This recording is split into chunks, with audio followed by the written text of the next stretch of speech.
ito po ay isa sa mga napag-usapan din with the Office of the President.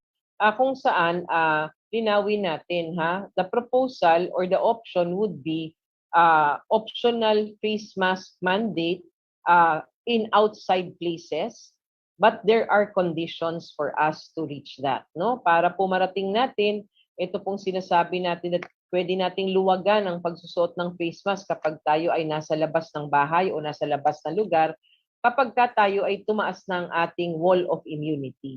So that is the main condition bago po tayo makarating dyan sa panahon na yan that we can already have face mask optional. And how do we now improve or increase that wall of immunity at magkaroon tayo dito uli? That is that we can have our booster shots for the population na tumaas po dun sa antas na masasabi nating mapoproteksyon na natin ang populasyon.